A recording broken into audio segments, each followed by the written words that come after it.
This podcast is a member of the Voices of Wrestling Podcasting Network. Visit voicesofwrestling.com to hear the rest of our great podcasts, as well as show reviews, columns, opinions, and updates across the world of wrestling.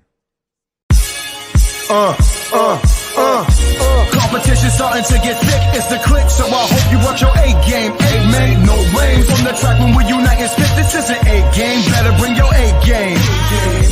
Competition starting to get thick, it's the click, so I hope you work your A game. A man, no lame. From the track. Hey now, it's the Mike and JD Show, and I'm your host, Mike Gilbert, and I'm joined as always by JD by God Oliva. How you doing, JD? Not bad, man. Not bad. I got the weird. I had a really interesting conversation this week. Leave a Patreon subscriber. It was really cool. Rick, man, it was good. Secondly, advice from my therapist this week, and he said, "Don't spend a lot of time with your thoughts because that's not good for you. Keep yourself busy this summer." So I was like, wow, that's one, he's right. Two, let's stay.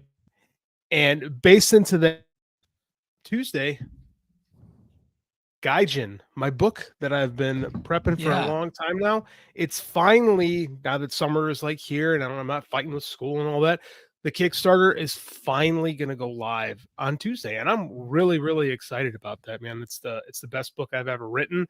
It's the book that I think people that like this kind of stuff will dig the most, right? I mean, I wrote this book specifically with wrestling fans. Well, specifically me, to be quite frank, but with wrestling fans specifically in mind for this.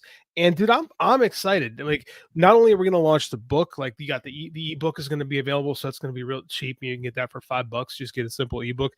The paperback, I got the proof right here. You can see it's all finished, right? And I'm also going to have limited edition hardcover books. Like, this is the only time you're ever going to be able to get that hardcover. The paperback will be available on Amazon in 6 months. But like, if you ever want to get a hardcover book, like one of those nice dust jackets, real slick looking, this is the only place you can get it. Or also because it's a story of an American wrestler who goes to Japan, gets a second chance, right, and inadvertently becomes a kind of a drug kingpin. You know, he's ushering amphetamine into the country and runs afoul of the Yakuza. And at the same time, we've got a kayfabe story of this character going through a G1 style tournament. So what I was able to do in my spare time is I created the brackets, right? So I got the G1 style brackets. They're going to be part of the book. And I did a program, right? Like, I printed the official program of the tournament, and I have bio entries with all the wrestlers. I actually had a comic book artist design every wrestler in the tournament, so you can kind of get a visual representation of what these guys are like with little career bits and stuff like it. Just one, it's for fun. Two, it's just something extra to do for the Kickstarter. I'm really cool with that. I'm really happy with that. I'm also gonna do a cool thing where you get to be a part of the book, right? You can have your name and likeness worked into a character in the book. It's a really cool thing. Not only can you have that, but you also get every single book I've ever written in paperback form for that. So it's the most expensive tier. It's $250, but I mean, like, you get that and you get everything I've ever written. It's a really cool thing. I'm pretty lucky that I've always been able to sell those in my Kickstarter campaigns. And the one I'm really excited about is the main character, the Black Phoenix. The mask is going to be available. You can own your own Black Phoenix mask. I have no idea who's actually going to buy it, but I think, and like I said, sometimes stuff just entertains me. So the fact that I'm going to be able to have those masks made up is cool. And like I said, the book's done. So when the campaign ends, the digital rewards are going to go out immediately. And then, it takes about a month for Amazon to like process everything, because I do all my shipping with Amazon. So once that's done, the book, it doesn't even come to my hands. It goes right to Amazon, right to your door. So I'm super stoked. I'm going to be just completely insufferable about this thing for the next month. I'm going to talk about it every chance I get. I want to sell as many books as possible, because it's occurred to me that I will never be able to retire and get my full pension because I started too late in the teaching game. So my writing is going to be my retirement fund. And, I'd like to live in a nice climate when I'm an old man. Yeah. I think what we need is a commercial. I think we need to do a commercial or something. That way I can, like, before and after every episode, hit the commercial button. I think, and I think that what we need a guy who knows how to do, like, create commercials and create videos, and might have some free labor at school. Well, actually, the kids are out of school, right? Yeah, there's no free labor right now. It's all me at this point. Fortunately, Kickstarter requires you to do a video. I haven't finished the video part of it yet. I was waiting to the absolute last minute to do that, but I'll be able to cobble a commercial out of that. So it'll be cool, man. We got a nice little comment here from, does it say Alter the Squirrel? Can you pull that up, Mike? Yeah, Alter the Squirrel, our newest Patreon subscriber, by the way. Hey, thanks, for man. being a patron. I meant to send him an email, but I have not gotten around to it. But he said, didn't realize that JD was such a creative guy. Maybe TNA should add him to the creative team. JK, but congrats on the Kickstarter. I would love to see JD on the creative team. Would AJ Francis be the digital media champion over and pinning Laredo Kid if JD was on the creative team? No, it would not happen, which is why JD would not. It's like we talked about this. We got our buddy John Muse, who does have a booking mind. John actually helped with the book. John Muse, he actually helped me book the tournament. Right, that's in the book. Like, I went to John when I was running this thing. I said, all right, man, I got this tournament. Help me book the story of the tournament. Yeah. So John actually helped me put it together, which is really cool. But John has like a booking mind. Like, dude, the best part of being a writer is when I tell characters to do stuff, they like do it. Right. Yeah. They don't argue much, right? Like, they have their own agency. Like, it all plays out in my brain. But if I want, Black Phoenix to jump off the top rope, he's going to do it. If I'm at TNA, I got to tell Josh Alexander to take off the headgear, and he's going to look at me and say, no. Yeah. So I don't know what to do with that. Like, I'm all out of ideas at that point. That's the troubling thing about being in creative and pro wrestling. You're dealing with creative people who are also athletes, and they have egos and they have emotions and they have all this stuff. And you can when people say, hey, how come Kevin Nash didn't do that job? Why didn't you just tell him to do it? And he's like, well, he said no. He said no. That's the problem. And he said no over and over again. I thought you were going to say creative people who are also assholes, which is like the real truth. Hey man, did you hear MJF's promo last night? Yeah, it was great. He's the best. It was great, but he buried. He took his shots at the top 3 champions in the company, and he did it on his terms, and nobody. Max is going to do what Max wants to do. Old MJF Hogan. What do we call him? What do we call him? Maximania. Maximania. Yeah. We called him Bogo Max and Bogo Maximania. Yeah. Speaking of guys who don't want to do jobs, Maximania back in full force. Buried 2 of the 3 top baby faces in the company with Will Ospreay and Swerve Strickland. And I don't think that his criticism was all that fair, to be honest with you. I don't think Swerve Strickland's a bad promo. No, not at all. I don't know. That's kind of where I was like, oh, he's just cutting a promo on Swerve at this point. That's why I didn't take it to heart too much. I figured he was just trying to make some matches. And I like that when Swerve got them, he said, hey, Max, you're a little bitch. And just kind of like left it at that. I'm like, all right, I like it. I'm a fan. Big fan. Yeah. AEW last night was such a polarizing show. Like, it was so like schizophrenic. Like, the in-ring stuff was great. They had these backstage, like the vignettes, not the backstage stuff, but like the vignettes they make. They're like, I don't know if Giancarlo's still doing them for the company, but it seems like his style. So I think it's still him. Like, it's like, remember when they did HBO Boxing would have those things? Yeah. Mayweather and De La Hoya, like that was the beginning of those things. Yeah, love those things, man. And they do such a good job of like getting you to care about these characters. Like, I freaking love they did. Like, I remember Ring of Honor was doing stuff like that during the pandemic, and it was the highlight of the show because the shows were free to watch in Ring of Honor at that time. So I mean, I love those things. And then they do these backstage segments that are just awful. And I know I was listening to Lanza this morning. He's like telling me how the Jericho stuff is drawing good, and sure, okay, I guess it's drawing well, but he's just so fucking annoying with this. I don't get. I can't get on board with it. Maybe we're the ones that are out of touch because I think the Jericho shit sucks, but it's some of the highest quarters of the show. So clearly something is working. I know. But look, just because it draws it doesn't mean I have to like it, and it doesn't mean I'm not going to call for it to end because I want it to end.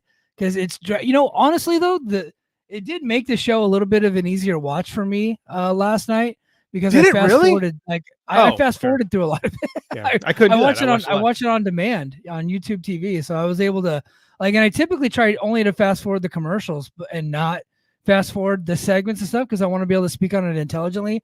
I got through the first Jericho segment where they're out there in the parking lot and he's doing his fake voice and Big Bill's doing the fake voice and They got poor Brian Keith. You know, they're kind of as like their serious lackey. I was just like, you know what? Next time they're on screen, and I already knew they were on screen a lot. I was like, I'm hitting that fast forward button, brother. That don't work for me, dude.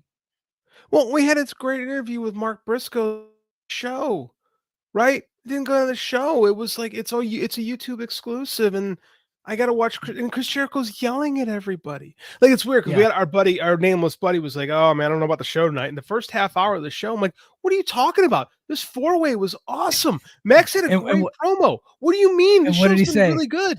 Wait. Wait. He said, "Keep watching." Yeah, he was right. About 20 minutes later, I was like, "What is this show? What is happening here? Why?" Like, they're cutting the Acclaimed segment. I'm almost kind of like, okay, you know, if you're gonna cut someone's segment, I guess I'm okay with the Acclaimed segment getting cut. But it's just, I don't know, man. Heel authority figures. They have heel authority figures and babyface authority figures. So they have 2 heel authority figures in the Young Bucks.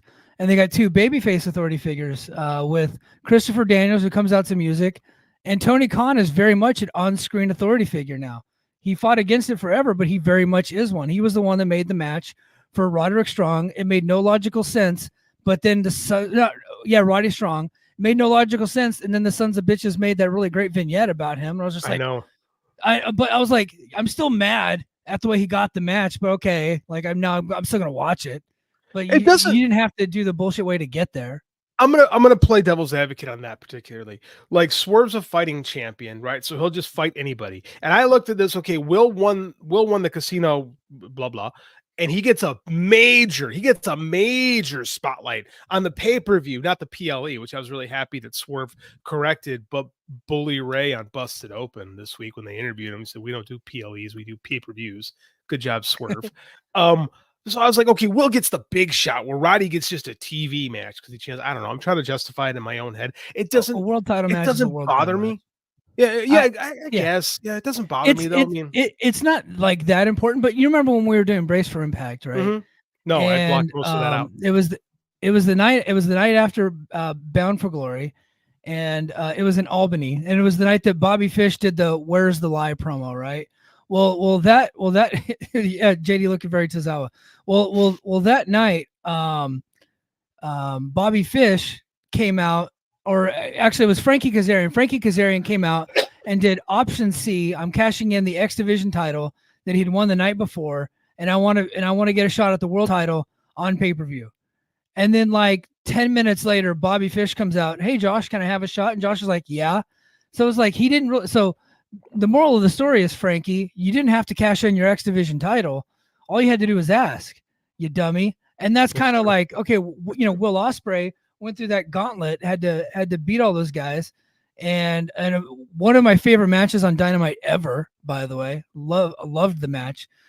He went through it, and then Roddy complained that he wasn't in the match, asked for a title shot, and Tony Khan's like, "Sure, no problem." So logically, it doesn't make sense. The whole thing is stupid, but the vignette was cool and the match was great. So it's like, but they use their great matches as band-aids for bad stories. They do. You're right about that. Now all they had to do was have one extra week and you could have made this work. All Roddy has to do is bitch, and Tony's, I forget who did Will pin to win. Do you remember who Will pinned? Orange Cassidy. Orange Cassidy. All you do is have him wrestle Orange, is have him bitch and have Broderick wrestle Orange Cassidy this week on the show, get the shot at Swerve the following week. Yeah. Right. It's fake. They could create a better reason than whining, because the rest of the locker room could have had that same excuse. So then that was really that. Look, it's nitpicking, but it's also AEW, and we hold AEW to a higher standard because they're supposed to be the company that WWE isn't. They are the antithesis of WWE. They're supposed to give us what we fucking want, which is awesome stories, awesome matches, awesome promos all the time. I will accept nothing less. So just do what New Japan does. Just go to the guy who runs the music and say, "Okay, play my music. I'm going to challenge right now." Yeah. Because that's how you that's all you ever have to do. That's all you have to do in New Japan is you just have to be the first guy up to the go position and say, "Play my music now," and walk out before everybody else does. I always have it in my head that there's like a giant race to the entrance, and like whoever wins the race gets to have the next shot at the title, right? It's like the sperm. Whatever sperm gets there first gets to be the kid. Yeah. but I'm making fun of AEW a little bit, and I'm giving them a hard time. That's what we do. But if you guys go to the patreon.com/the Mike and JD Show, I recapped MLW Battle Riot from over the weekend. Here's my question: why? Well, we have Patreon subscribers, JD. They pay $5 a month, and I want to give them content, and I have access to the content. So I was like, well, you know what? I'll watch it, and it's like a little over 2 hours. And I put a poll out there. I was like, hey, would you guys be interested in this? And they said yes. Way to bury me, by the way, for asking a terrible question. Nice job. Yeah, and I gotta be honest. I actually had a lot of fun watching it. Because MLW is like unapologetically bad sometimes. And they had this skit between Dario Cueto, he goes by Cesar Duran now, and Selena De La Renta, where he was revealed as Selena De La Renta's father. And it was one of the most magnificently awful things I've ever seen in my damned life. You guys got to go up and listen to my recap of it. Actually, I did a YouTube short for it, so you can hear like a part of my reaction to that. But yeah, it was a complete mess. MLW is unapologetically MLW at times, and that was the most MLW thing I've ever seen. Court Bauer really holds himself to like he really thinks that he is a really good booker.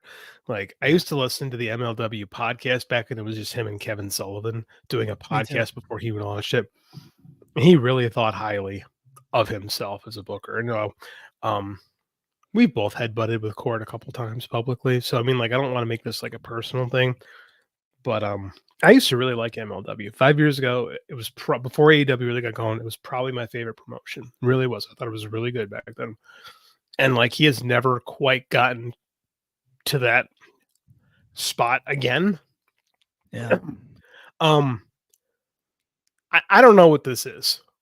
Like this is not when you call your company fighter, like you call your wrestlers fighters. You say these are fights. Like you try to be like this is a martial arts promotion. This is this, and then I don't know, man. I don't know. I don't get it. I own the chat brings up another good story from MLW. It says next time charge your batteries, MLW cameraman.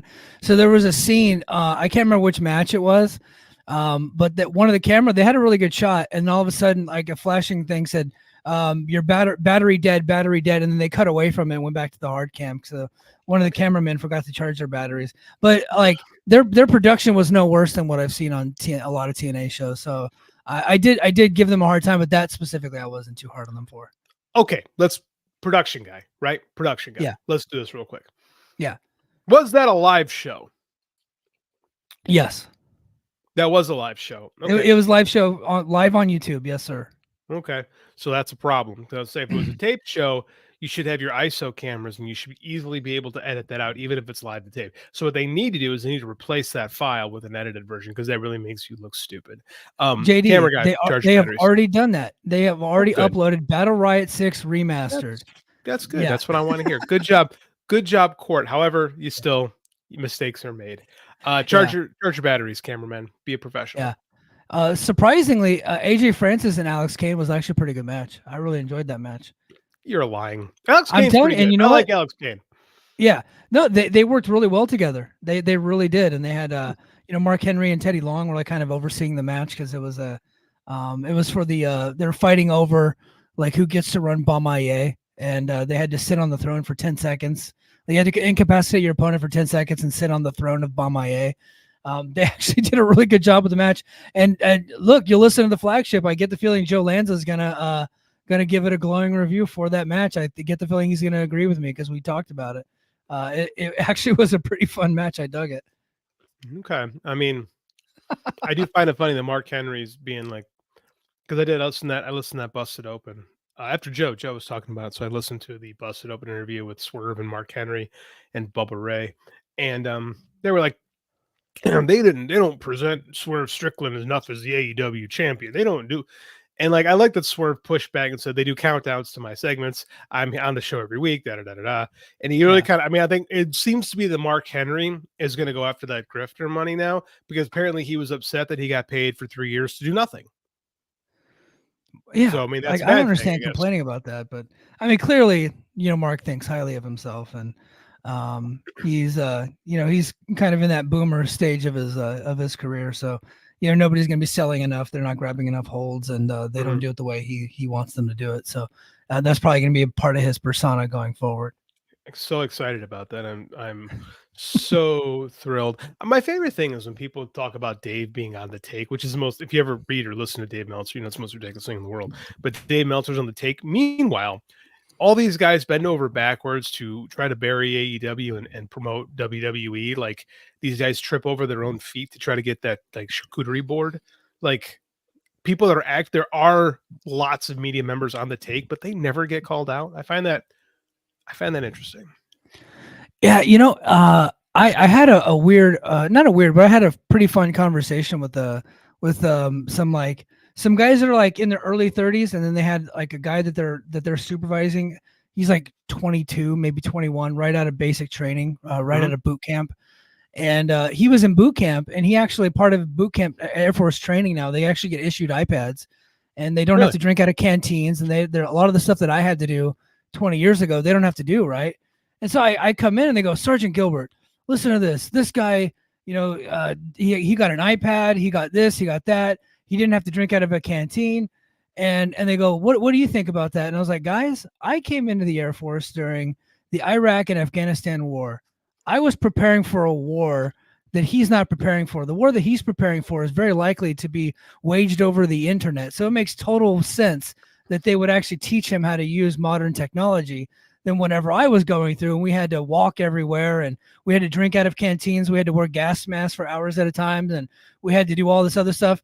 Look, we're not training people for a lot of the ground forces that I was being trained for, right? Like I was trained to kill. We're probably not training people to kill anymore.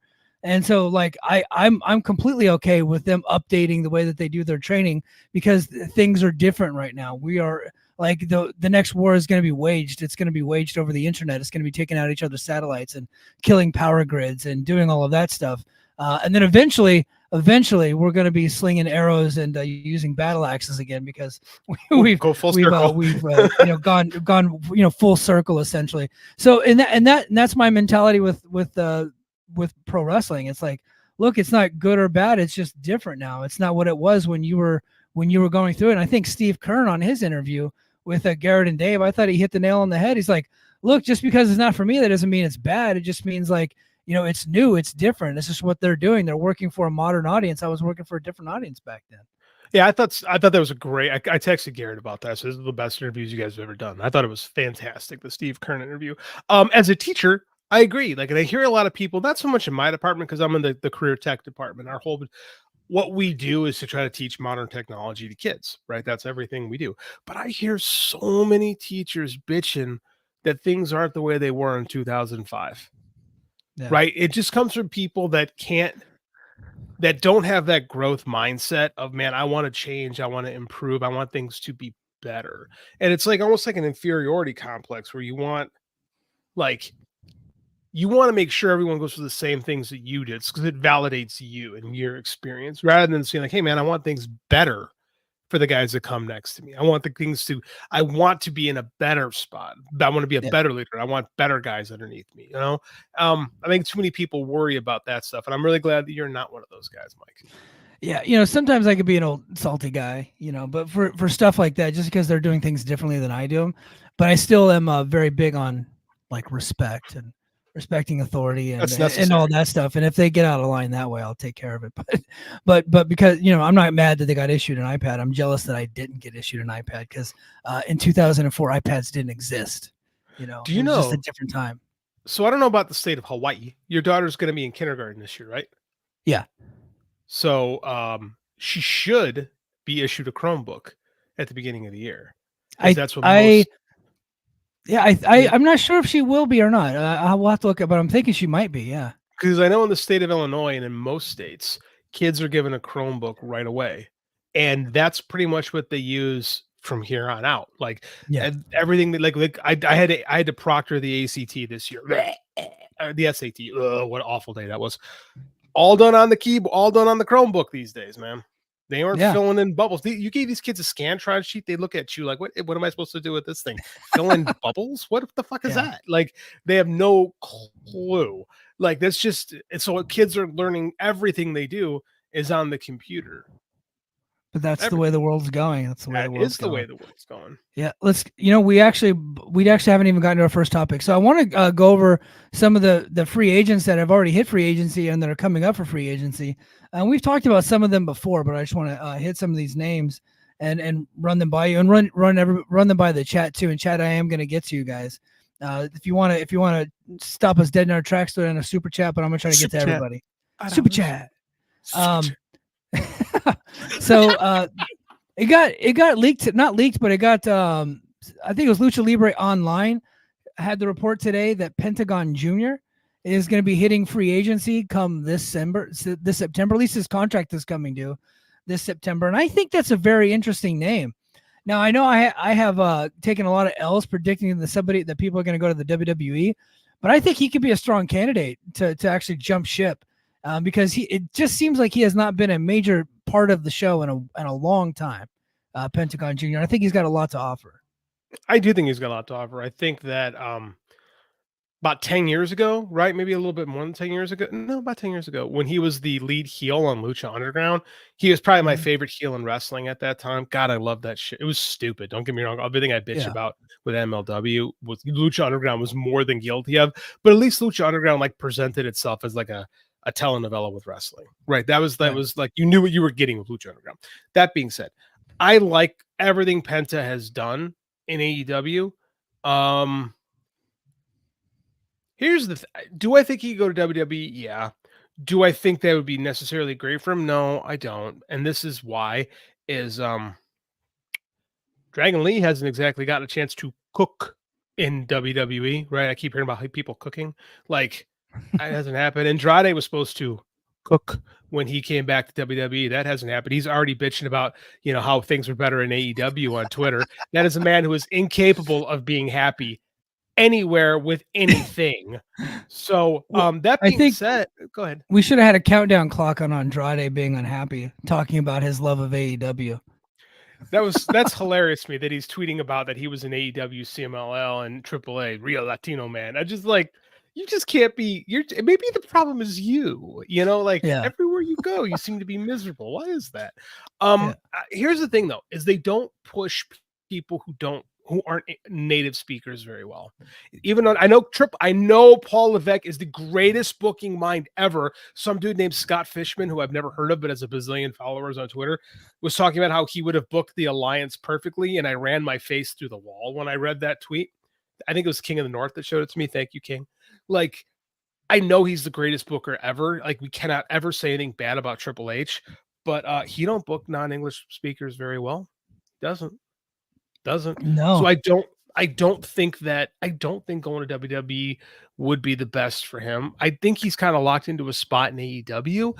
I don't know if it's getting any better for him. I really don't, which is a shame because Roosh and Max had a really interesting little segment last week, and I think that could wind up being pretty awesome. And there's no reason why Pentagon couldn't be in that type of a spot. So if WWE signs him, I just think they're going to bring him into NXT and be like Sean Spears, right? Yeah. And I don't care. I think he's better than working with working in the Clone Factory. I think that I think he's fantastic. He's one of my favorite wrestlers ever. The first time I ever went to an indie show is because he was headlining against Cody Rhodes. And while I was a fan of Cody Rhodes at the time, I was a much bigger fan of Pentagon Jr. from his time in Lucha Underground. And in fact, he was, one of, if not at the time, I think it was like 2016, 2017 timeframe, my favorite pro wrestler that was out there. I just loved everything. I thought his matches were great. I loved the charisma. I like the Seto Miedo stuff. I like the look, the mask, the face paint. I dug everything. I just feel, and maybe he doesn't even have to go to WWE. Because I think that if you went over there, would he get a little bit of a push at some point? Probably. I mean, I think everybody does. They kind of take turns. But that's the same thing in AEW, and I feel like he's kind of slotted where he's slotted, and I just don't see him getting past that. So I think the only thing to remedy that is to actually leave for a little bit and go do something else, learn a new hold, and then come back. I'd like to see him take some time away from AEW, because every 3 or 4 months they remember that he works there, and then they push him on a television program. And then he gets a TV match, or he'll get a trios match on pay-per-view. But he's really just like kind of another guy on the show, when I really think that he could be so much more. And it's not because he's not talented. It's because they have so many people there that he's just kind of gotten pushed further and further down the card. It has nothing to do with him. It's just the reality of the situation. So, I mean, clearly I'm going to advocate for the former TNA World Heavyweight Champion to come back to TNA, because I have a TNA podcast and I would love that. And he's a AAA guy. He's making money everywhere. I think that would be fun. I don't know that they would ever be able to get that deal done, because who knows what's going on with TNA. But I think that would be awesome. But I do think he needs to go away for a little bit. I'm sorry. Did you say you have an NXT podcast? I thought that's what I heard you just say. No, TNA, sir. TNA. No, all I hear is NXT. There must be something wrong with my headphones.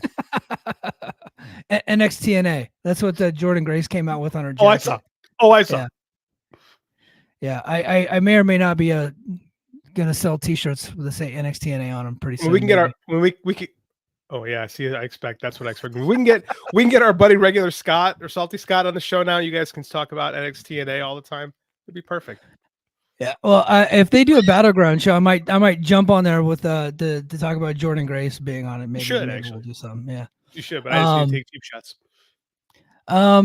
So Chad Gable, there's rumors that his contract's coming up here within the next couple weeks, but he's already booked for an Intercontinental Championship match after his said contract is set to expire. What do you think about Chad Gable, sir? What do you think Chad Gable's going to be doing soon? I'm fairly certain Chad Gable's got them bent over right now, because he's worked himself. This dude works so hard, right? Yeah. Let us not forget, he was the other guy in American Alpha, right? He was not the one that they wanted to push. They wanted to push Jason Jordan.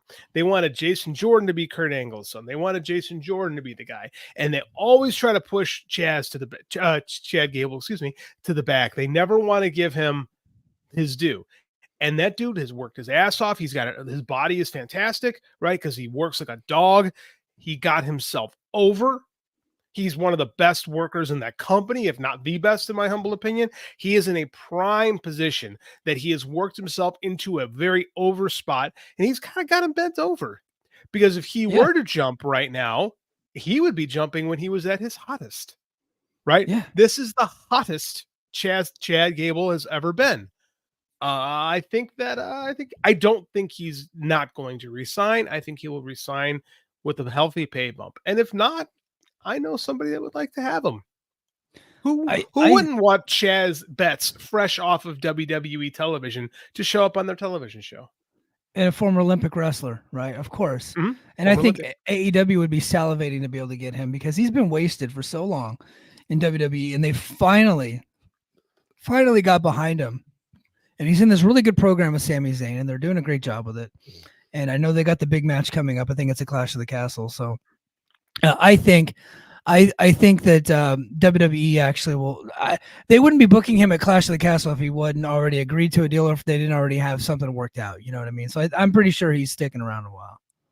I'm pretty sure that he is going to stick around, but I don't think pen has been put to paper yet. King of the North says, all these WWE contract news hitting the sheets makes me believe it's Legento activity to make WWE signing them to be seen as a win. I think the flagship said that too. Mm-hmm. I think that's what the flagship was trying to insinuate. And I could see that. They're making them look like they're coveted free agents, and then whenever they're the ones that re-sign them, like, hey, look, see, we defeated AEW, when in fact they probably never even got the contracts, probably never even expired, you know. Do you think that at any point Drew Galloway was thinking about going to AEW or going back to TNA?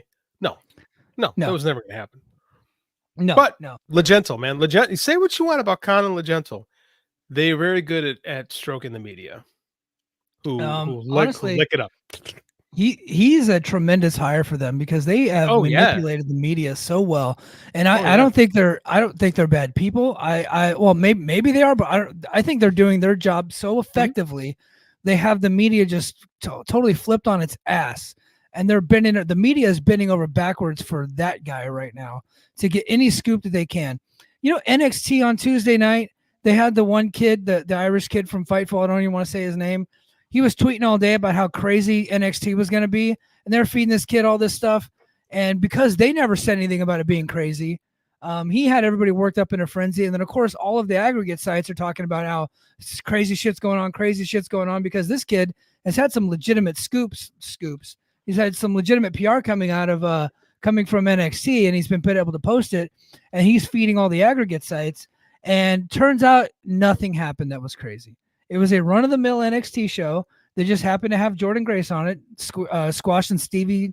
Don't call me Nick's Turner, Stevie Turner from the UK, I think. Turner, yes. What's that? Stevie Turner, Overdrive. Oh yeah. So that was really so there was nothing crazy happening, but they were feeding him all this stuff, and he was getting everybody worked up, and they did one of their best ratings ever, or not ever, but good rating, best ratings they've had in a while, really good rating. And it's because they worked up the media thinking that there was some crazy stuff happening, and it's genius. It really is genius. I'm not even hating them. Corey Brennan is a useful idipe.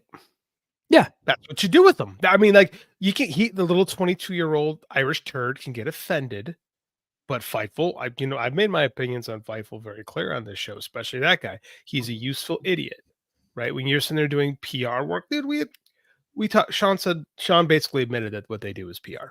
So like, okay, I'm going to treat you guys like a PR wing. And it worked. They got their ratings up because a guy who's supposed to hold them accountable in the media is doing PR work for them. Fuck him. And that's just the way it is. Yeah, help fabricate their lies and get it pushed out there, and so and look, WWE, this is what they're doing, and it's working. So I'm not going to hate on them for that. I just think we should hold the media to a higher standard. Becky Lynch. Yeah, Becky Lynch recently became a free agent. She's I believe a legitimate free agent. Is there a hope in hell that AEW signs her? I don't think so. I mean, like, they already signed Saraya. They figured, she's just kind of average. Now she's kind of middle of the pack on that show. They re-signed Monet, who has made, a little bit of an impact. But, I mean, she's not really a ticket draw.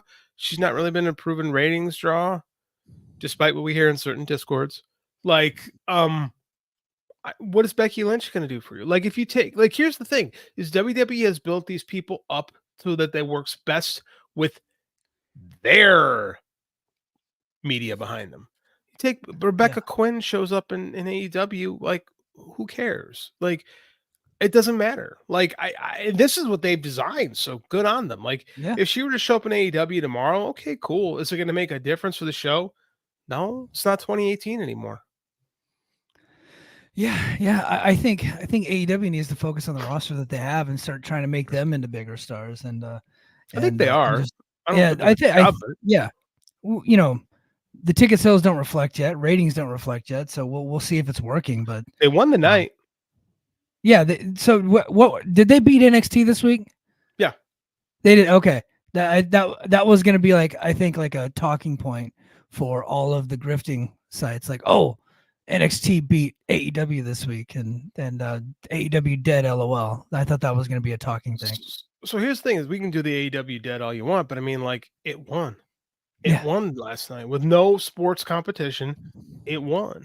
I believe NXT won Tuesday night with no sports competition. Wrestling is the only thing on cable that people watch. That's not outside of sports. Yeah, outside. I'm saying the only thing that's like not sports that people watch is wrestling. That's it. Yeah. Right. Yeah. Donovan Dijakovic, or whatever the fuck his name is. Donovan Dijak.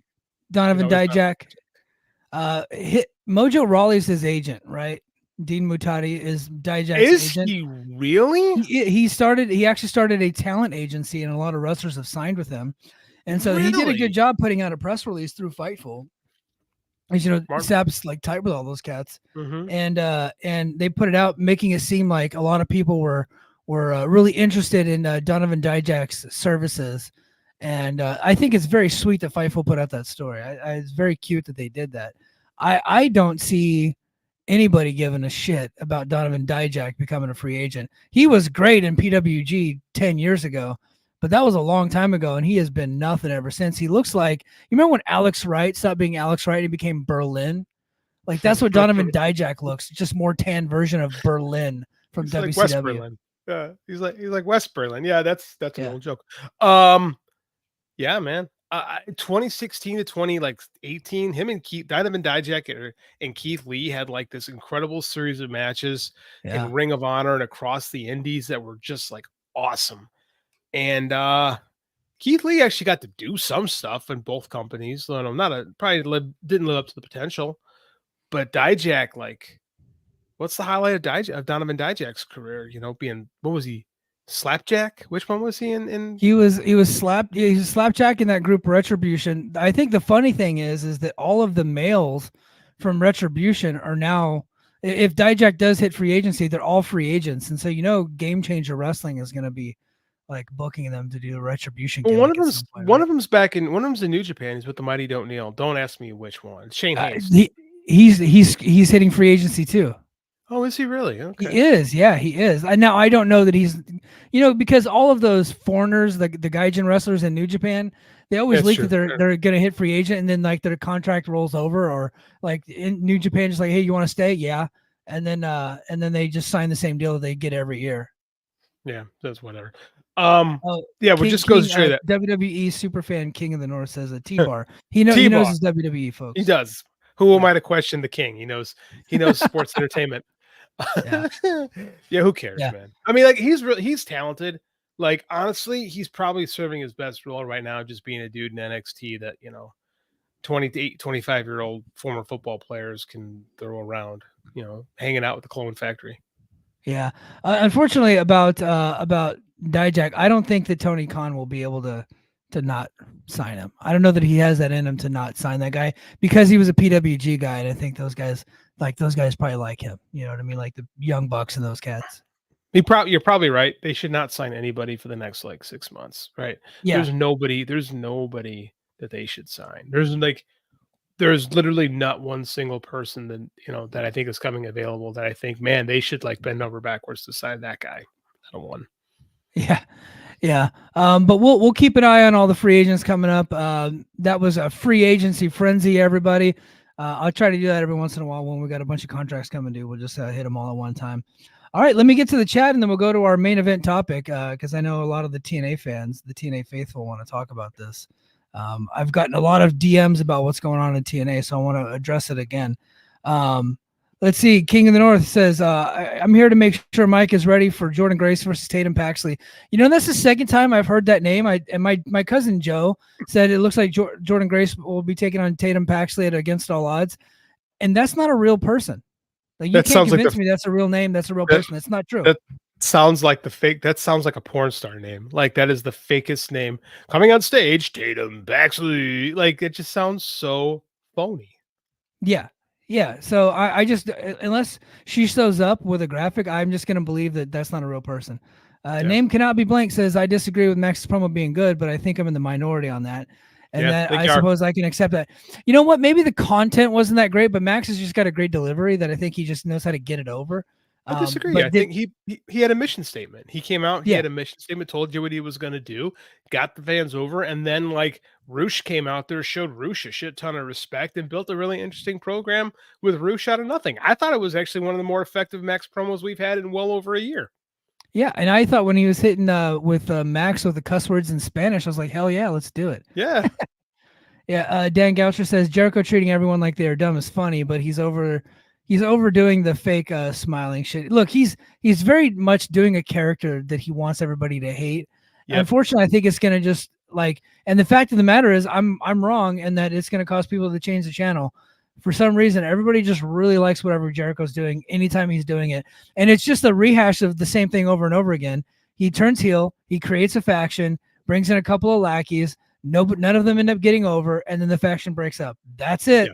That's the whole Chris Jericho story in AEW. Yeah, I agree. I mean, like, and for some reason, people always watch.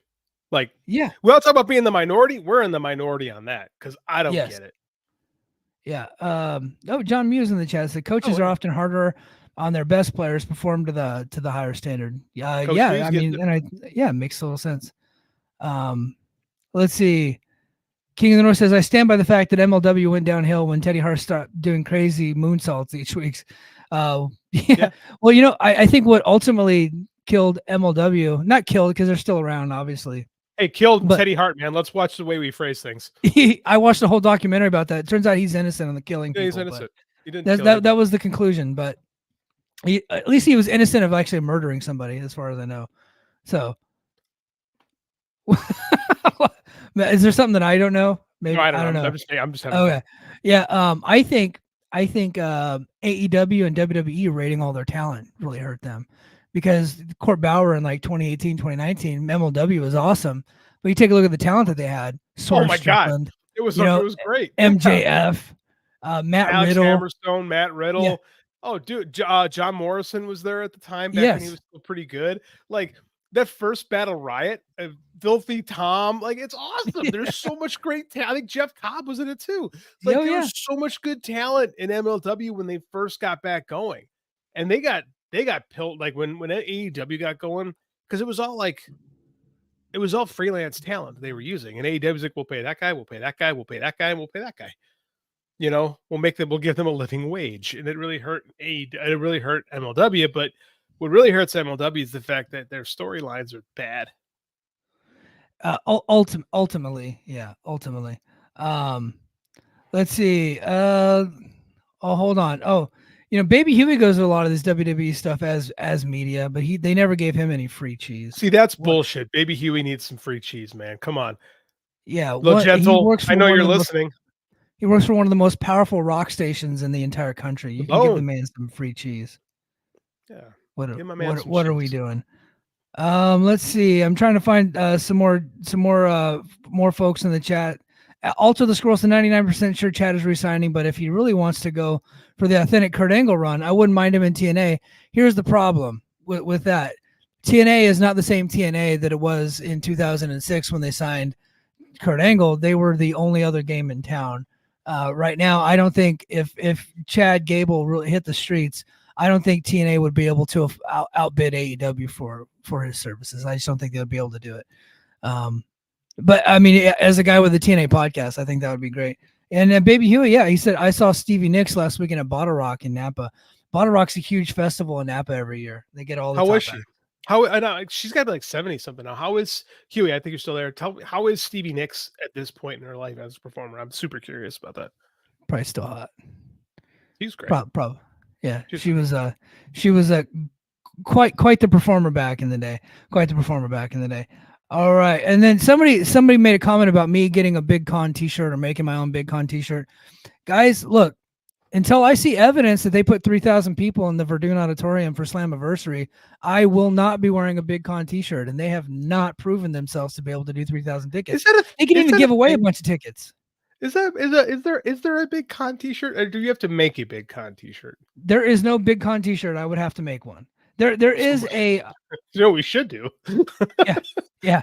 There is a they have on Pro Wrestling Tees, the Ascension. They have a T-shirt called FKA, formerly known as Ascension, and like they just have their logo on it. So somebody sent that to me. I was like, that's not a Big Con T-shirt. That's an Ascension T-shirt. That's not Big Con. The closest you're going to get to a Big Con T-shirt, I guess. Yeah, but I did want to buy one that had his name on it because I'm like, I've been burying the guy every week. I at least want to give the guy a little bit of cheddar. You know what I mean? And promote the shirt and wear it on screen. He don't care enough to have a Pro Wrestling Tees store. No. And then Baby Huey says, for 6 years old, she was great. I have videos on my Instagram. Everybody go follow Baby Huey on Instagram. He gets all interviews from all the biggest rock stars and pro wrestlers. He's got a great thing going. Baby Huey is actually a really good interview. I got the chance to do his podcast a couple of years ago. He's actually really, really good. He asks really good questions. He's very engaging, and he does some good stuff with some really famous rock stars. I mean, it's got some cool stuff. Highly recommend checking this stuff out. All right, and now lastly, Mike, if you make a Big Con T-shirt, please send a picture to me. A good buddy of mine trains in his gym in Florida. Would pop him huge. Yeah, look, tell Big Con to make his own T-shirt. I want to make sure that he gets the money, but if he's not willing to do that, which clearly he lacks creativity, because he, instead of changing his name and completely and changing up his gimmick, he just decided, well, my name was Connor in WWE. I'll just be Big Con because I'm a big idiot, and I'm just gonna chop off half my name.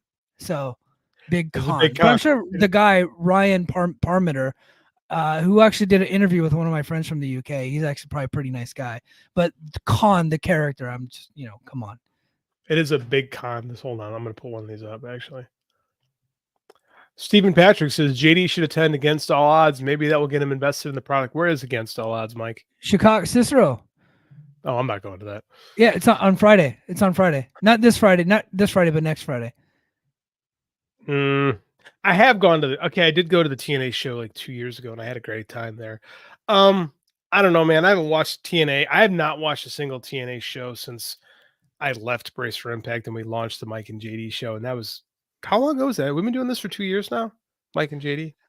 Close to a year and a half. Not quite 2 years. Yeah, not quite 2 years. All right, well, let's go ahead and get into the main topic here on the podcast. So, I got a DM from I got DMs from a few different people in the media space. I think because I have the TNA podcast, that people think that maybe I have some inside knowledge. I just want to put it out there that whenever I'm doing my podcast and I'm riffing and I'm doing my videos and stuff like that, I don't have like inside scoops. I don't have inside sources. I have some friends that do, but I let them break their own stories. But I don't really have any inside knowledge on what's going on in TNA. So JD, if you're not up to speed, TNA basically gutted their live events department, their marketing department, and they fired their television director, Dave Sahadi. So they fired Dave Sahadi. They fired Lou D'Angeli. R.D. Evans, one of the members of the creative team, has quit. This was last Friday, and this stuff happened over the weekend.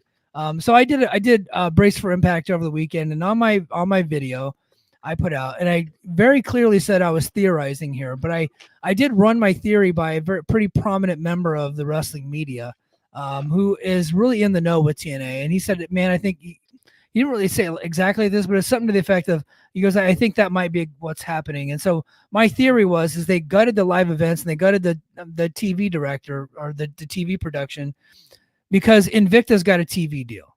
And Invicta's going to be running more and more live events. It looks like every 4 to 6 weeks, Invicta's going to be running. I get the feeling that they're doing kind of what WWE has been doing, and they're going to be realigning their mission statement with both companies. And basically the production and the live events department is probably going to be one and the same. That is my theory. Now, there might be some people who are solely focused on Impact and some people solely focused on Invicta, but for the most part, they're all going to be working together because Invicta's not going to be running enough shows to warrant having their own live event staff. And so I think that's basically what they're doing. And if they did get a decent enough TV deal, which Invicta seems to be pretty excited about, it might warrant having a top-notch crew. That is just my theory. I also know for a fact that Josh Matthews was already doing a lot of the jobs that Dave Sahadi was doing. So, and I think my buddy BQ said something like that. So I think that, they probably already have people in-house that's doing some of that stuff. And so, with WWE and TNA working together right now, and Jordan Grace being over there, and looks like NXT members, looks like Brooks Jensen's coming over for a little bit. He's one of the young guys. Tatum Paxley, who I'm not sure is a real person, looks like she might be coming over. So there's going to be some back and forth between NXT and TNA. So that's been leading a lot of people to say that it looks like, to them, with the live events department being gutted, the TV director getting fired, R.D. Evans from the creative team leaving, it looks like maybe WWE is buying TNA. And guys, I'm telling you, that is not happening. WWE did not buy they did not buy TNA. There is no reason for them to buy TNA. In fact, I don't even think legally they can, because they just merged with the UFC and they have all that stuff they got to get through. WWE is not even its own company right now. It is TKO, and TKO owns UFC and WWE. There is no reason for TKO to be buying TNA, to assume a bunch of debt and run a separate company. There is just no reason for it. It's not happening. That's not what this is. No, it doesn't make any sense. If this was 5 years ago, okay, you might be onto something. WWE has completely changed their business model. They are no longer interested in acquiring libraries, right? Because that would have been the value of TNA, is that library. They don't care about those things anymore, right? Netflix just spent a ton of money on them, right? They're going to get the access to the library that's already on Peacock right now. And like studies have shown that there's a very small percentage of people who watch that old stuff. It's basically if you're listening to this show, you're one of the few people that is interested in the archives. Like, they have determined that is not what they do anymore. They're a content provider, right? Yeah. They're not a content company. There's no reason for them to buy another wrestling company and absorb it. Like, what do they get from adding? What does WWE, or let's be honest, what does TKO get from absorbing TNA? What do you? They don't because even if they got the tape library, they already have access to that tape library. TNA lets them use the videos. They've been using them for years. This is not a new thing. That's true. In fact, they did a table for 3 a few years ago with Jeff Jarrett, Sting, and AJ Styles, and it was about their time in TNA. And they did whole videos on the WWE Network back in the day, like tribute to AJ Styles' greatest moments in TNA. Like, they did stuff like that. So there really isn't a reason. And look, what was the lawsuit that UFC just settled recently with the fighters? It's an antitrust lawsuit and anti-competitive behavior.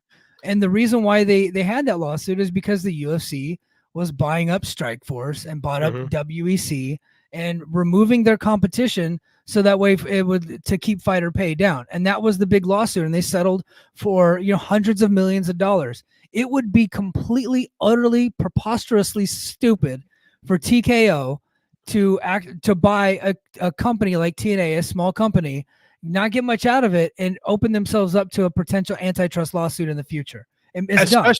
Especially when they settled with MLW for the same thing recently. I forgot about the UFC thing you brought up.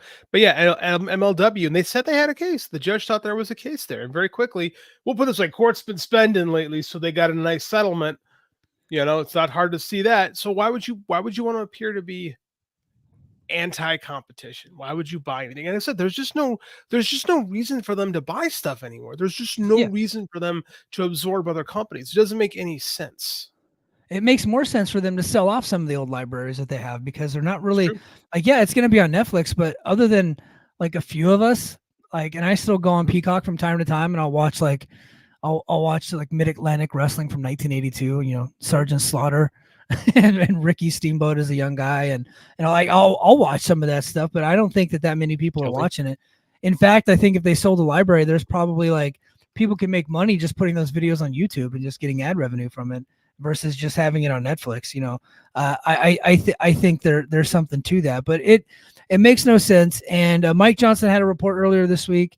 I don't know which day, but he put some more gas on the fire of TNA possibly moving to a fixed studio location, and possibly even going live every week. I think that's the future state of TNA. They gutted the live events department. I think it's a possibility. It's because they're not going to be touring as much anymore.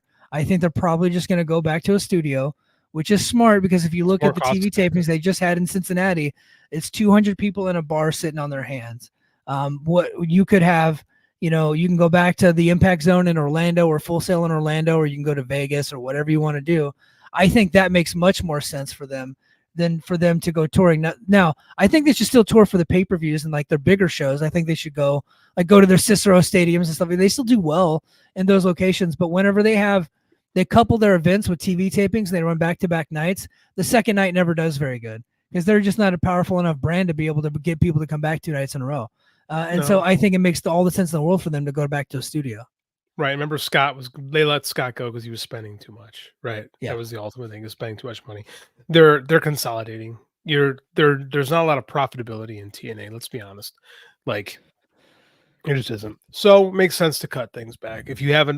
Why have 2 TV staffs?